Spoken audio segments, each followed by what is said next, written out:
Good morning. I'm Amy. My pronouns are she, her. I'm your Director of Religious Education, and welcome to White Bear Unitarian Universalist Church. We are a community of youth, adults, and children of many diverse theologies, held together by covenant, not creed. Today, we are gathering for a long-standing tradition here, this, I believe, Sunday. Several times each year, we invite members to share their own stories. We ask them to open a window into their lives and into their faith journeys, and then we are all then tasked with the sacred duty of bearing witness to these stories. As Unitarian Universalists, we know that while our individual journeys are important, they are made so much richer when we hold them together. It is a brave thing to say yes to sharing our stories out loud so vulnerably, and we hold the gift of this, I believe, Sundays with deep gratitude and reverence. Thank you to our speakers this morning, David Wells and Eric Bassett. Welcome to our visitors. We are so glad that you are here. We do have children's programming offered this summer. You can see me if you'd like to register your child. But as always, all ages are always welcome to be part of our worship service here in the sanctuary.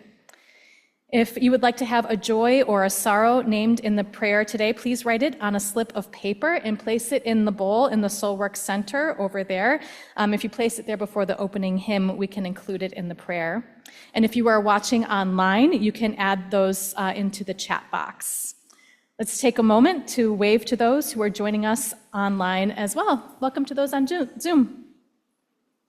And I'm going to invite Rack forward to introduce this morning's guest musician. Good morning, my name is Rak. I use he, they, and I'm the Director of Music Ministries here. I'm excited to introduce Chloe Garut, who's our guest pianist this morning. In addition to being a friend of mine, Chloe is also a fantastic conductor, music director, and composer, and we're delighted to have Chloe at the keys, not only playing the hymns, but also some of her own compositions. So thank you, Chloe, for being here this morning.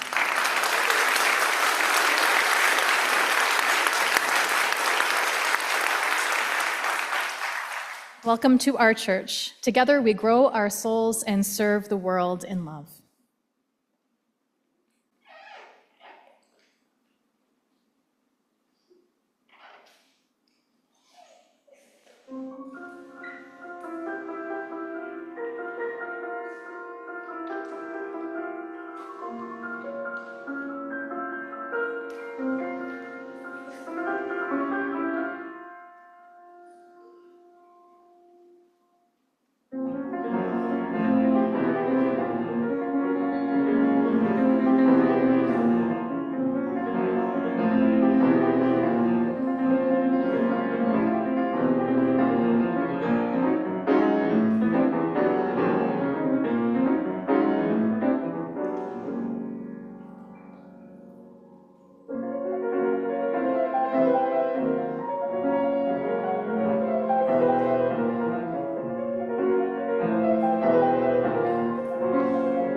morning. I'm Shay McKay, the sabbatical associate minister here, and my pronouns are she, her. I welcome you to come in this morning. Come into this place which we make holy by our presence. Come in with all your vulnerabilities and strengths, your hopes, fears, anxieties, and loves. For here you need not hide, nor pretend, nor be anything other than who you are and who you are called to be.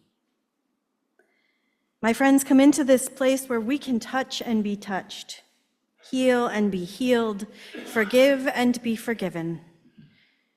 Come into this place where the ordinary is sanctified, the human is celebrated, and the compassionate is expected.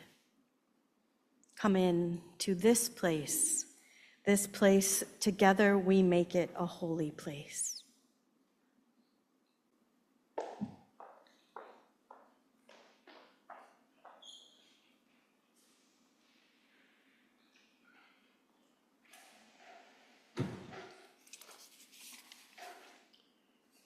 My name's Tim Nelson, and I go by he, him pronouns.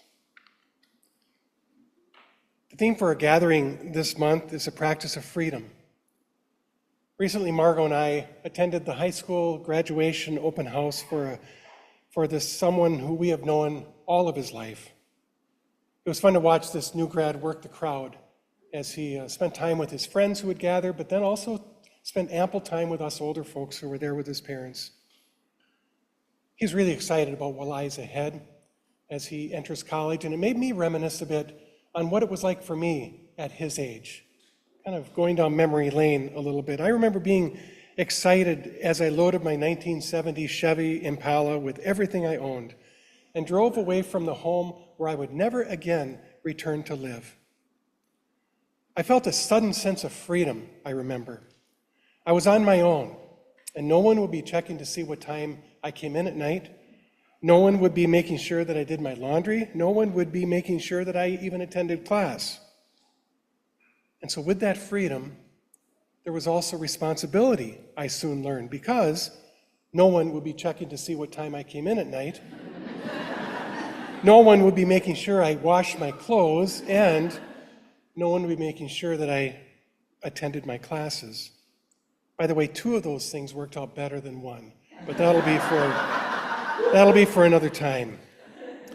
Freedom and responsibility, they often go hand in hand, not just in the various stages of life that we enter, but also in our spiritual lives as we live out our spiritual beliefs. When I first encountered this community of faith in Unitarian Universalism, I was taken by the notion of a free faith tradition, a community held together by covenant, not by creed, by commitments made rather than beliefs that we're expected to share together. This was newer to me and very, very refreshing. I was free to allow my own path to unfold and honor what was stirring deep within, a faith that holds more questions than answers and much more awe. Here I was free to stop that twisting of the Rubik's Cube of theology and to simply love the mystery. But our own individual search for truth isn't just a free and easy feeling. It's hard work, and with it comes responsibility. How do I live out the spiritual beliefs that continue to unfold? What commitments are necessary for me to embrace this ethic of love and inclusion? In what ways does it cause me and move me to live differently? What do I stand for? What do I let go of? Those can be daunting questions that may take a lifetime to explore. Today we hear from 2 of our fellow sojourners sharing what they believe. My hunch is that Eric and David, and perhaps all of us, have experienced this dance between the freedom and responsibility in our ethical lives together. And so today I light the chalice as an invitation for us all to embrace this important interplay and to let it do its work in us.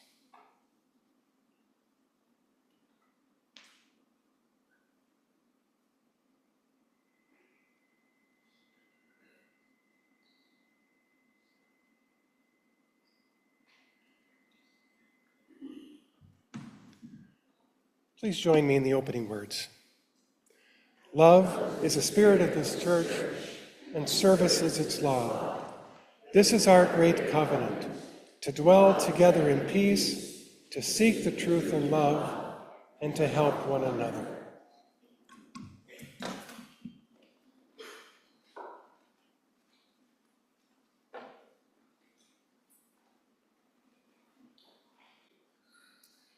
Please rise in body or spirit for the singing of our first hymn, which is Just as Long as I Have Breath, number 6 in your gray hymnal.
That gives us time to come forward. Thank you, Carla.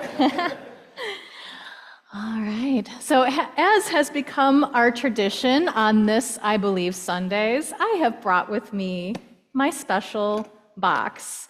And I bring with me a box on these special Sundays to help us think about our own stories and our own journeys as we get ready to receive the stories and journeys of those who are about to speak. So, of course, this is not an ordinary box.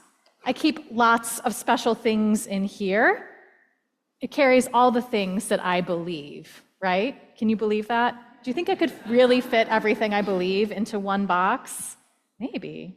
But every single one of you has a box just like mine, whether you know it or not. And these boxes maybe are a little heavier than you think, and they become full of all of the different things that we have come to believe over our entire lives. So these are our beliefs about God. There are beliefs about nature and animals and the stars, about how life came into being, about right and wrong. They are our beliefs about ourselves and about other people and about what is most important in life. And all of these beliefs, which we get from our parents and playmates, from our own experiences, from TV and the internet, from church, all of them go right into our belief box, and we hold on to it. And we are adding things into this box every single day of our lives, beginning with the day we are born. So, for example, in my box, I have an acorn. And this acorn reminds me of a couple things. One, that we are always growing and changing our entire lives. And also it reminds me of the beautiful park by my house where I spend lots of time running and walking and kayaking. I also have a pine cone, which reminds me of the wonder of nature and the hours I spent climbing trees as a kid that taught me the value of solitude and adventure. I also have a little miniature vinyl record in here, which reminds me of the power of music to connect me with my emotions and to others in our community. I have a painted rock that was painted for me and gifted to me from a good friend. And this reminds me of the power of friendship and how much we really, really need one another. I also have in here a little itty-bitty turtle. Can you see it? It was gifted to me by a congregation member whose wife passed away. This belonged to her. And this story reminds me that turtles are so wise in stories, right? I love stories. And it also reminds me that the wisdom and love of our ancestors continue to surround us forever. And so in Unitarian Universalist congregations, we recognize that not just what we carry in our box matters, but how we hold our boxes. And so in Unitarian Universalism, we carry our belief boxes like this. We carry them with the top open so that new ideas and experiences can get inside, and old beliefs can be set aside when we are called to set them aside, when they become harmful or not helpful. Having the top off the box can be a little scary sometimes. Learning new things that challenge old beliefs can be really, really hard, but it's really important work to do. When our boxes are wide open, it means that we can let in the stories and experiences of others that are different from our own. We also carry our boxes in front of us so that we can notice what goes inside, to be sure that it fits and makes sense with other things that we know to be true, and so that we can make sure that what goes inside our belief boxes are not harmful to ourselves or those that we share our world with. We also carry our boxes as carefully as we can, just as we carry all the things that really matter to us, because our beliefs are important. The things that we believe show up in the world, affect how we show up in the world each and every day. So we hold these boxes carefully and reverently, knowing the power of what's inside. And most importantly, as Unitarian Universalists, we hold these boxes together, right? Holding new ideas, challenging old ones is really, really heavy work, and we need each other.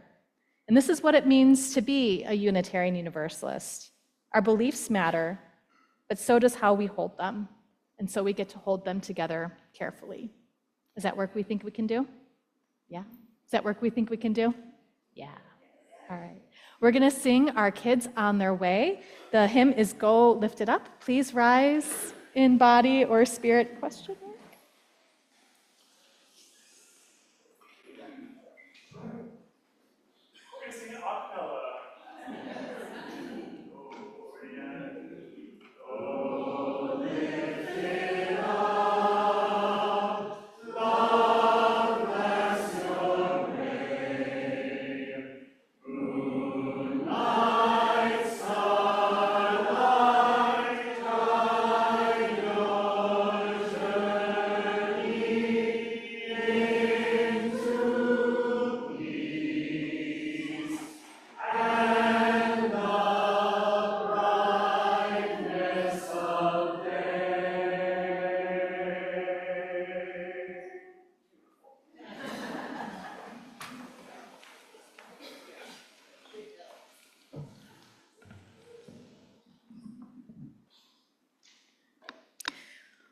Every Sunday when we come together, we make time for this beloved community to hold each other in whatever our hearts are holding today, whether they be joys, sorrows, delights, successes, or challenges that we have.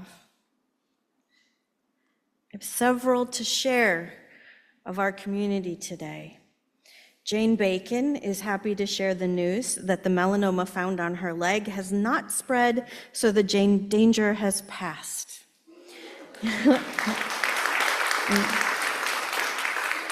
She is grateful for the support she has received from this community.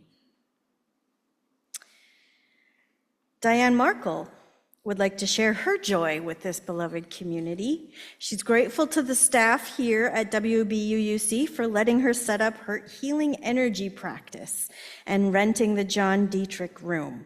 Come visit after the service at the end of the hall in the RE wing.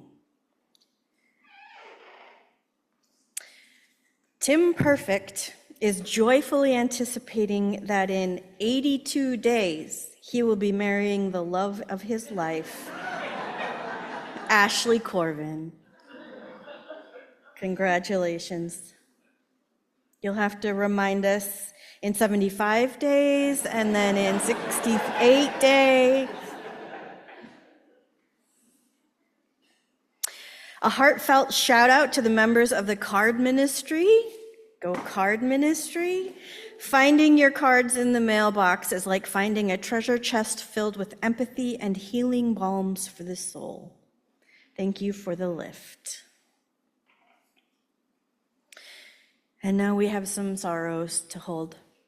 Laura Berry requests healing thoughts and energy for her husband, Kevin, who was hospitalized all last week with a severe muscle injury.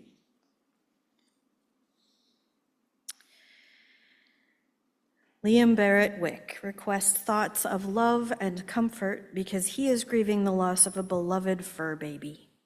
His cousin dog, Seamus, passed away this week and is being mourned by the entire family. Liam and Seamus had a special bond, and this good boy will be missed.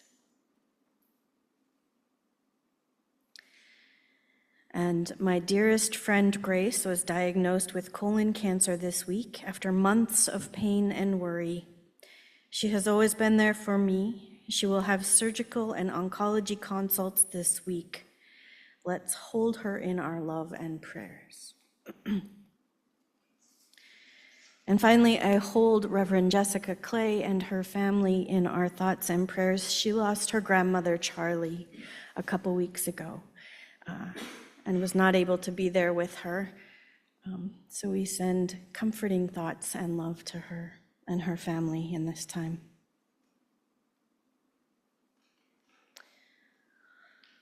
And we also hold in the beauty of this beloved community all of those things that we have in our hearts that we do not have words for or are not ready to share. And I invite you now to take just a moment to either just hold those within the safety of this community or speak them out loud into the anonymity of this community.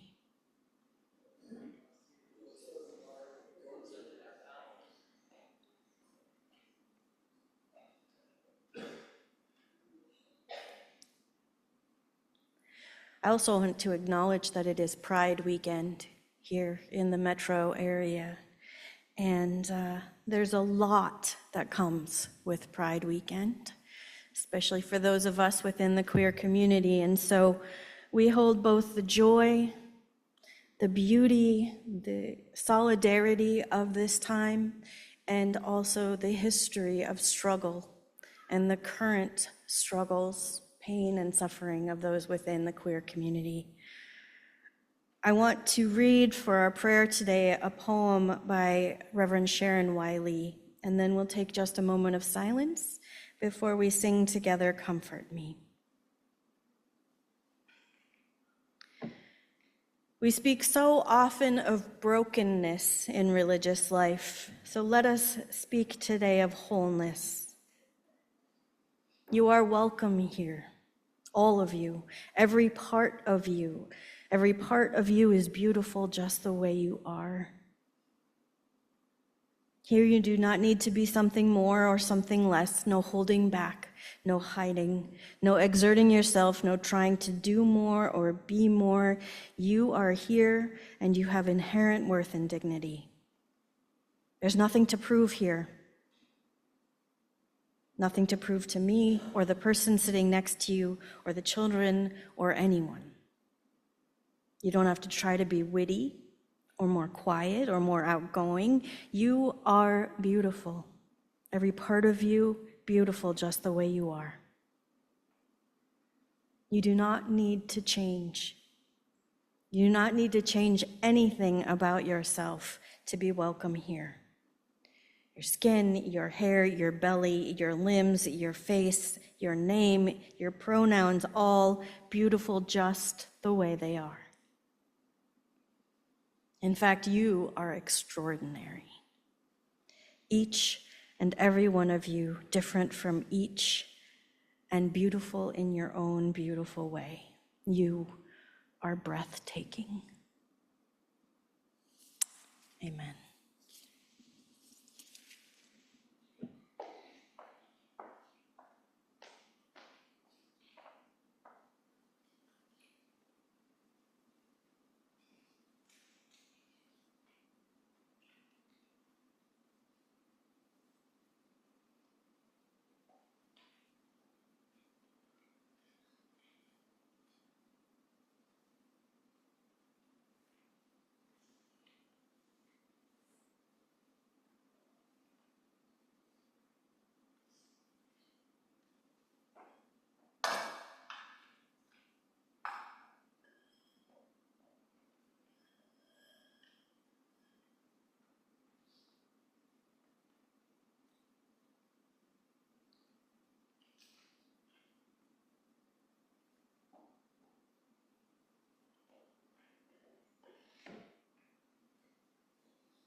I have one announcement for today, and it's an important one. Do not forget that the pancake breakfast is coming. 2 weeks from today, on July 13th. That was not scripted. On July 13th, I believe it's happening before the service. Correct. At 8 a.m.? 8:30. You can come get pancakes at 8:30 and be stuffed full and then doze your way through the service. Yeah. 2 weeks from today. Today's a special collection, and it is for Reclaim in recognition of Pride Month. Reclaim provides financially accessible and specialized mental health care for queer and trans youth and their families. They assist youth to reclaim their lives from oppression in all its forms. Reclaim also engages in community events offering training and consultation to help organizations improve their ability to work with queer and trans youth. Last week's U.S. Supreme Court decision upheld Tennessee's right to restrict gender-affirming care to trans youth. Now 27 states restrict this essential care.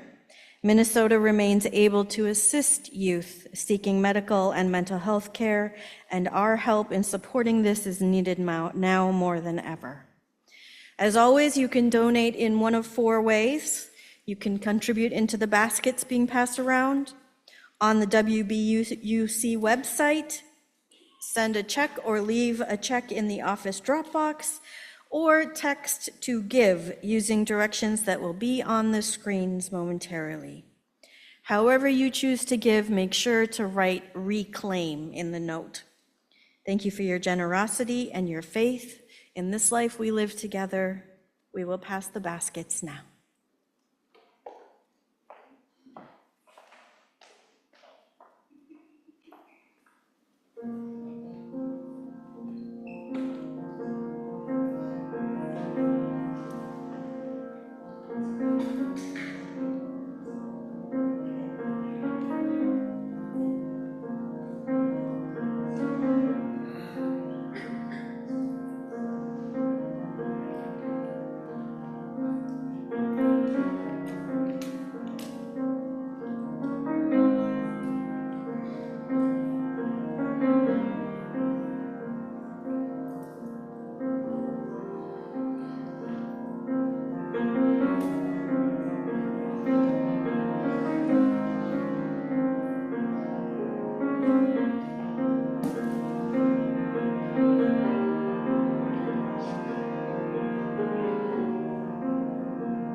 Wow, that was really beautiful. Thank you.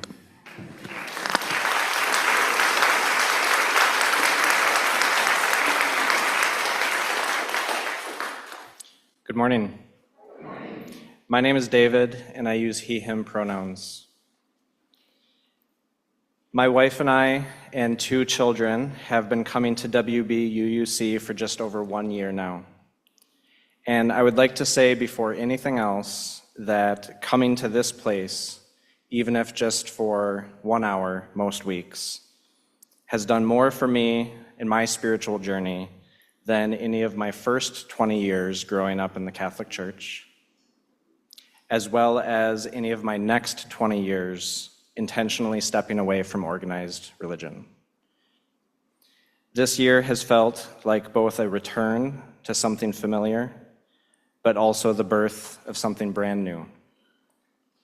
I've found it difficult to put my finger on what it is exactly, but I know that I feel an immediate sense of belongingness and serenity in this space. It feels safe to breathe deeply here and to genuinely cry when the feeling hits. Not too long ago, I reached out to Reverend Jack and shared that the timing felt right for me to speak at church. I thought maybe something very brief, maybe lighting the chalice. He surprised me with an invitation to share this, I believe, reflection. He sweetened the deal by saying it could be pretty much anything. The only real stipulation was that it shouldn't just be a list of things I don't believe. However, that latter part was definitely a challenge for me, since my conscious spiritual journey over the years has largely been a belief through elimination approach. The assumption being that if I reject enough ideas that don't feel right or that don't make sense to me along the way, that maybe that will leave me something to believe. However, I've come to learn that going into new experiences with skepticism alone ends up leaving me with little interest or energy, and maybe even no reason to believe what is left over. In fact, it has taken me 2 decades too long to figure out that for me, that reductionist approach has largely only resulted in disengagement, disconnection, and depression. In essence, while it was once a source of pride to be able to poke holes in others' ideologies, it has largely culminated in a spiritual rock bottom of sorts, and I've found that I'm done digging. Growing up, I was always fascinated with how things worked, understanding the mechanics of a process, identifying something's underlying structure, and solving for X. I loved being given a problem and being tasked with finding its solution, and I was good at it. In middle school and high school and the beginning of college, I comfortably stayed in that lane of hard sciences. To this day, I'm not entirely sure what first inspired me to enroll in my first psychology course, since I knew out of the gate that it would be much too subjective for my liking. While the prospect of studying human behavior did intrigue me, I approached it cautiously and remained rooted in a belief that one grand theory had to exist that would eventually be able to explain it all. So, not surprisingly, then, the quick discovery that psychology professors' favorite answer to virtually every question asked of them is, "It depends," really annoyed me. What do you mean, it depends? If it can't be defined, then what's the point of studying it? Or being able to reliably help other people with it? It wasn't until after graduation when I took an entry-level position in residential treatment for adolescents struggling with mental health concerns that it began to make sense. In fact, it really only took 2 to 3 days of working there within that environment before the metaphorical clouds parted and it fully sunk into me that everything depends. Of course things depend. How could they not depend? No person's history is identical to another. All paths are unique. It isn't just nature or nurture that molds someone's personality over time. It's both. It's everything. It was then that I almost excitedly abandoned the search for a one-size-fits-all approach and instead settled into the practice of trying to meet people where they were at. And I ended up being pretty good at that too. Remaining calm, asking questions, offering reflections, sitting in silence. If anything, helping clear the path for the other person to discover themselves and reach their own potential. However, this swing of the pendulum from a place for me of absolutism all the way over to a place of complete relativism came with a personal cost. Within political, religious, and community conflicts, it became almost second nature for me to respond with a shrug and say it's really complicated, and then fall back into a state of privilege and complacency. Within my own personal relationships, I realize now that I can easily confuse easygoing and diplomatic with autopilot and evasive. When I distance myself from my own vulnerability and deny myself opinions, then I stop taking accountability. Over the years, I have come to believe that I don't always need to choose one thing over another, and that some of the most important things in my life exist somewhere in a middle space. In psychology and philosophy, this is often referred to as a dialectic, the tension or balance between two seemingly opposite or independent forces. Think of any Venn diagram, where each circle retains its qualities unique to itself, yet overlaps with qualities connecting it to the other. It is coexistence, pluralism, interdependence. Two ideas both similar and different, two experiences both similar and different, two people both similar and different. Light coming from darkness, healing coming from injury. I hear the middle space in almost any lyric written by Peter Mayer. Off script for a second, I didn't know I was going to hear it beautifully from Tim in the freedom and responsibility of his spirituality and his Venn diagram of his history of laundry. I'm sure he did the laundry sometimes.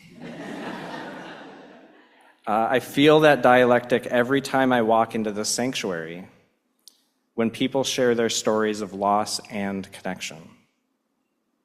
When Reverend Jessica validates our, quote, impending feelings of doom and flashes of joy. Or when she reminded us, or me, 2 Easters ago, that we can and maybe should be patient with the process of resurrection, which we often try to hurry. And even just 2 weeks ago, when members of this congregation, including myself, shared deep and simultaneous feelings of rage, despair, and hope the morning after politically motivated murders in our community. I have come to believe that my spirituality does not exist in one story, but instead in listening to and finding meaning in many stories. Looking for that Venn diagram within a conflict helps give me pause.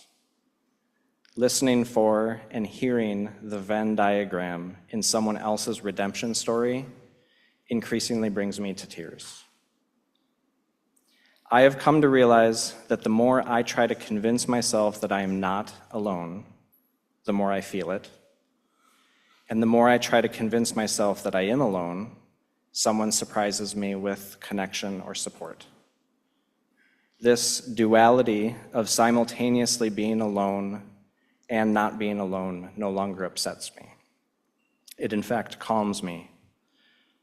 Similarly, I find serenity when I remember that there are parts of me that I can and should change, right alongside all of those parts that I cannot and should not.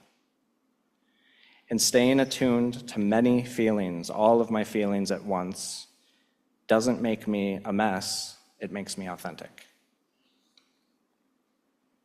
Every week that we enter this space, I can't not hear a beautiful dialectic in the call to worship, when we are welcomed in with all of our vulnerabilities and our strengths, our fears and anxieties, our loves and hopes, when we are encouraged to be nothing other than who we are and who we are called to be, when we are reminded that we can be touched and be touched, heal and be healed, forgive and be forgiven. Here in this place, as it is said every week, the ordinary is sanctified, the human is celebrated, and the compassionate is expected. Together, we make it a holy place. I believe that together, we make this a holy and dialectical place. For me, this place and the people in this place inspire me with their resistance. You inspire me with your resistance to the idea that there is just one story to be told. I find it a humble and courageous act to welcome in and honor all stories. Here, I believe that my story matters. My story that is both boring and exciting, both relatable and unique, both ordinary and extraordinary. I believe that my story connects with everyone else's story here in deep and meaningful ways.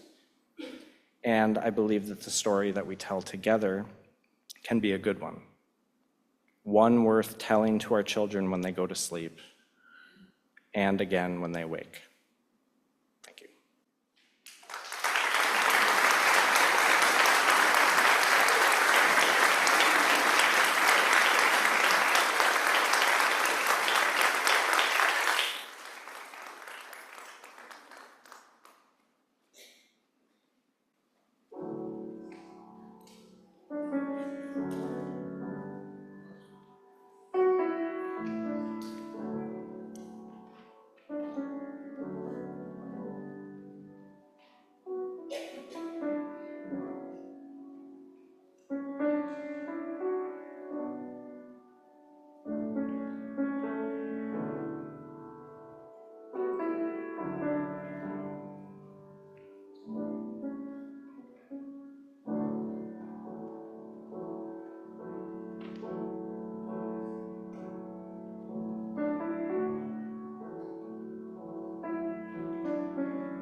Good morning.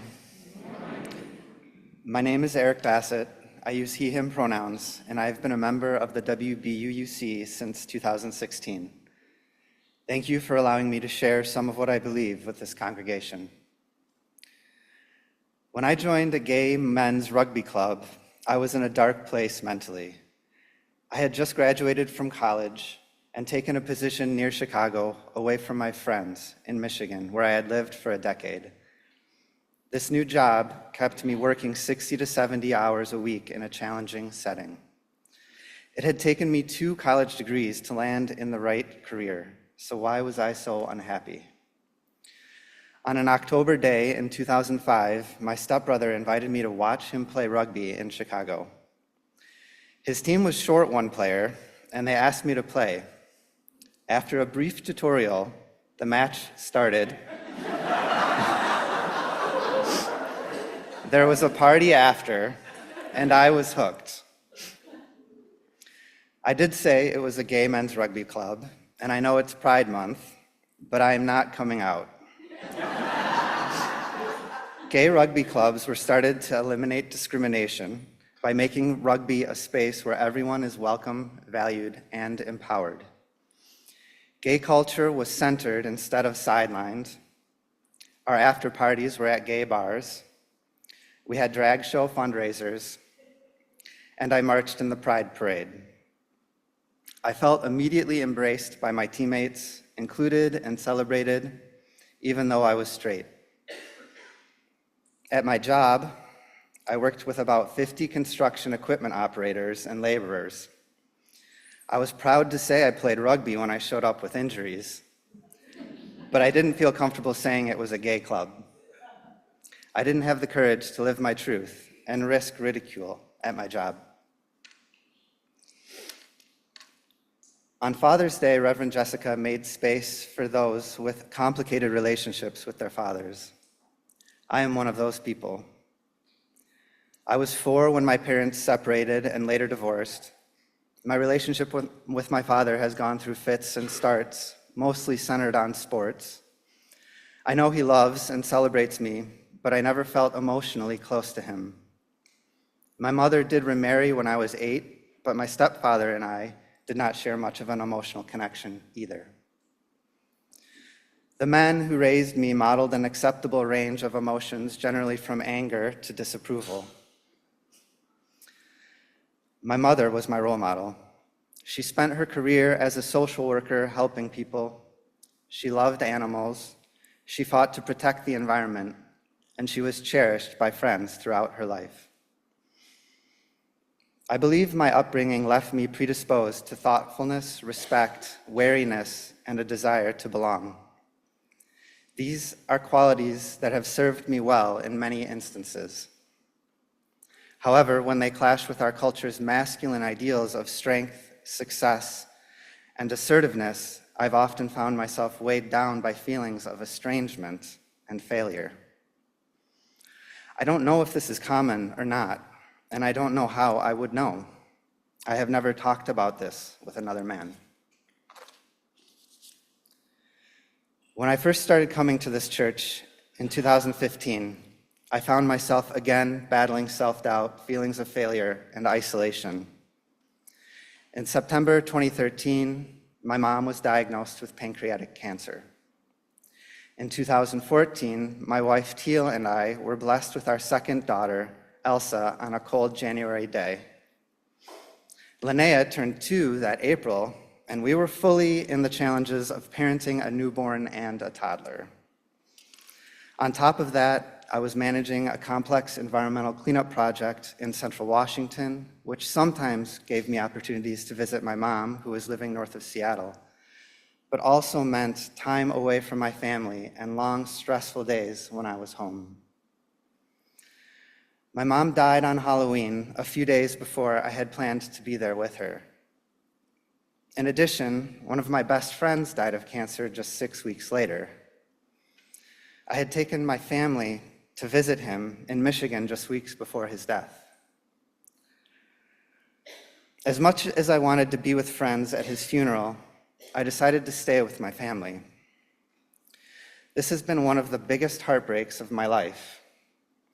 I felt my absence was a failure and a betrayal. I felt I was letting everyone down, my mom, my friends, my young family. I was doubting my abilities as a father, husband, and friend. My work was suffering as I was trying to juggle everything.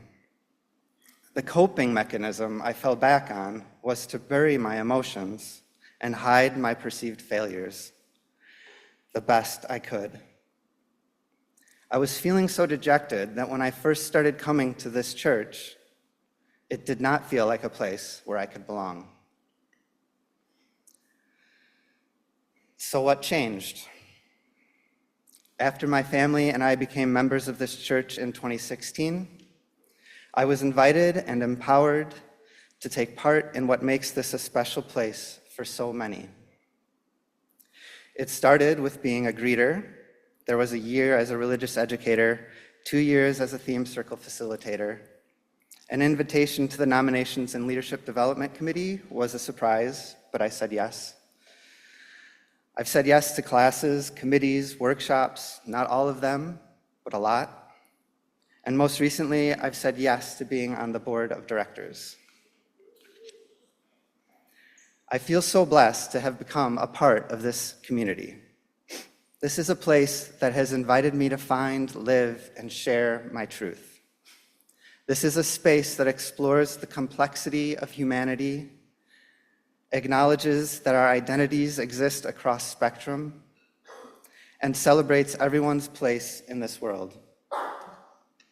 My truth is that I'm happiest and most fulfilled when I reject the unnatural ideals that have been used to push conformity and instead celebrate those qualities that I cherished in my mother.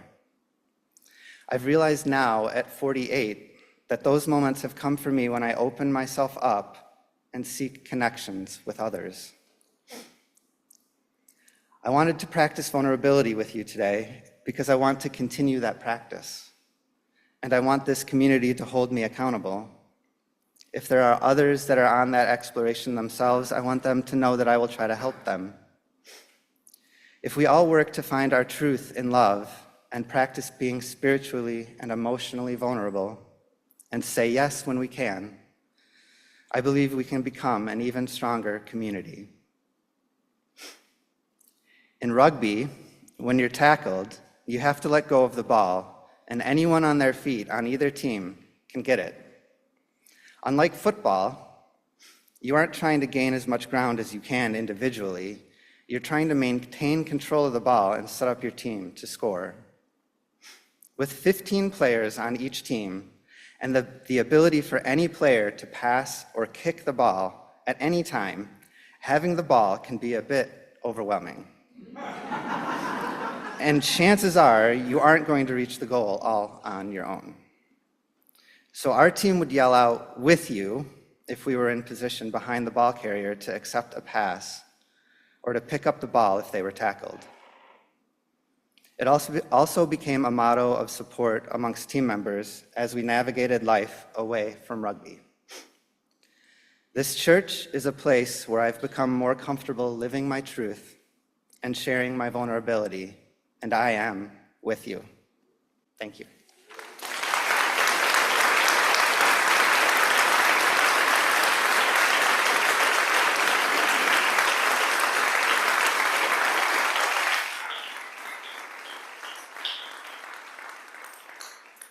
Please rise and body your spirit for the singing of our final hymn of this morning, which is the Fire of Commitment, number 1028 in your teal hymnal.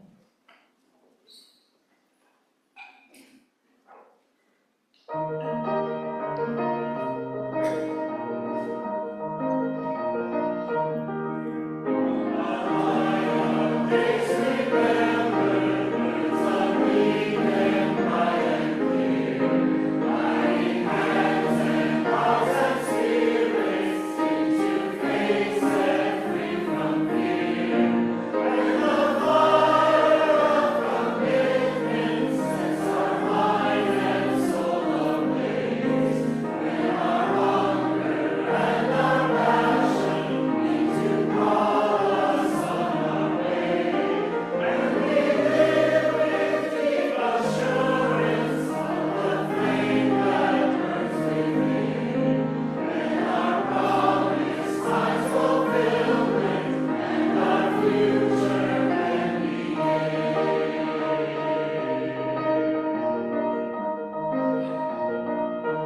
Amen.